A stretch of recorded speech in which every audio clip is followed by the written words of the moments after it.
Olá pessoal, bem-vindos ao nosso giro semanal sobre o mercado financeiro e semana dos índices de inflação. Enquanto aqui no Brasil o nosso IPCA apresentou uma deflação de 0,29%, no acumulado dos últimos 12 meses acumula uma inflação de 7,17%, lá nos Estados Unidos o CPI, que é a inflação ao consumidor, acelerou 0,4% e levou o índice acumulado para 8,2%. Isso mesmo, o Brasil está com uma inflação menor que a dos Estados Unidos.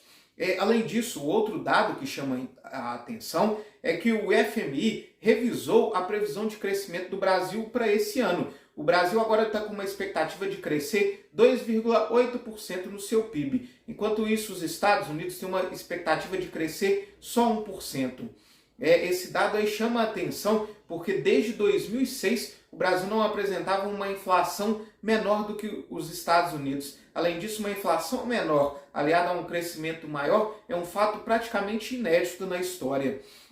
Isso mostra com que a economia brasileira vive um momento diferente em relação à economia mundial. A inflação dos Estados Unidos ela veio acima daquilo que era esperado, acelerando 0,4% no último mês. Esperava uma alta aí só de 0,2%. Isso trouxe um temor no mercado financeiro de que o Banco Central dos Estados Unidos vai precisar ser ainda mais duro na elevação da taxa de juros, o que derrubou as bolsas mundo afora e limitou os ganhos da renda fixa aqui no Brasil. A expectativa de que a nossa taxa Selic precise ficar alta por mais tempo para poder fazer frente a esses juros mais altos nos Estados Unidos e evitar uma subida muito alta do dólar, faz com que isso limite os ganhos na renda fixa. Outro país que não vive um momento nada bom em relação à inflação é a Argentina. Bateu o impressionante recorde de uma inflação de 83% no acumulado dos últimos 12 meses. A expectativa é de que a inflação na Argentina feche esse ano em cerca de 100%. Tentando aí driblar os efeitos, dessa crise financeira que vive a Argentina, o governo tem tomado medidas no mínimo criativas. Essa semana anunciou aí mais duas novas modalidades, duas novas cotações para o dólar, pela moeda norte-americana. Anunciou aí o dólar Coldplay, que foi destinado aí ao setor de entretenimento, da música, para tentar atrair aí, artistas estrangeiros para se apresentarem na Argentina. Ele recebeu esse nome aí porque a banda Coldplay está com cerca de 10 shows agendados para a Argentina. É uma cotação aí mais barata do dólar do que o câmbio oficial da Argentina. E em relação aos turistas que gastam dinheiro no exterior, gastam acima de $300 em 30 dias, a Argentina criou uma taxação extra de mais 45% de imposto sobre os gastos em dólar. Esse dólar aí recebeu o nome de dólar Catar, por causa da Copa do Catar que a gente tem aí a partir do mês que vem.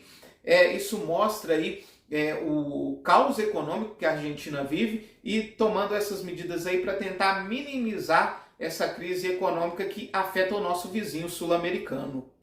A inflação mais alta nos Estados Unidos assustou os investidores. Nosso Ibovespa encerra com uma queda de 3,7% essa semana. Enquanto isso, o dólar subiu 2,42%. Encerra essa semana cotado aos R$ 5,32. Já nos Estados Unidos, o S&P 500 caiu 1,77%, o Nasdaq caiu 3,18% e o Dow Jones fechou aí próximo da estabilidade com uma alta de 0,73%. Já na Europa, o Stoxx 600 praticamente não variou essa semana e termina em leve alta de 0,07%. Ainda nos Estados Unidos, nós tivemos a divulgação da ata da última reunião do FED, que é o Banco Central norte-americano, e que mostra a intenção do Banco Central de lá de manter a taxa de juros em um patamar restritivo para conseguir trazer a inflação para o centro da meta. Outro ponto importante da ata é que ele apresentou que os diretores veem a necessidade de precisar calibrar esse ritmo de alta de juros para evitar os efeitos restritivos e nocivos na economia. Outro ponto nos Estados Unidos é a restrição em relação à transferência de tecnologia para a China. Isso aí pode afetar as empresas de semicondutores. E continua a disputa entre o presidente Joe Biden e a OPEP+. Essa semana Joe Biden deu algumas declarações pedindo que os árabes, principalmente, aí, adiassem o corte na produção de petróleo, anunciado para novembro, de cerca de 2 milhões de barris diários, para tentar segurar o preço do barril aí na cotação internacional, e acusou os árabes de estarem com isso favorecendo a Rússia. Por outro lado, os árabes responderam que o Joe Biden, na verdade, está tentando aí se garantir para as eleições parlamentares que acontecem em novembro lá nos Estados Unidos, e por isso que ele quer manter aí o preço do petróleo num patamar mais baixo. E continua esse imbróglio aí entre os Estados Unidos e as decisões da OPEP+. Falando agora um pouco da Europa, a crise do Reino Unido, ela ganha aí novos contornos. Depois do presidente do Banco Central de lá anunciar, né, que vai encerrar essa semana a injeção de liquidez no mercado que vinha acontecendo aí para tentar segurar o preço da libra esterlina, foi demitido essa semana o ministro das Finanças, Karl Karteng, e a primeira-ministra Liz Truss disse aí que vai revisar, né, o plano de estímulos econômicos que causou aí tanta turbulência no mercado financeiro do Reino Unido, com medo que estimulasse ainda mais aí o descontrole da inflação.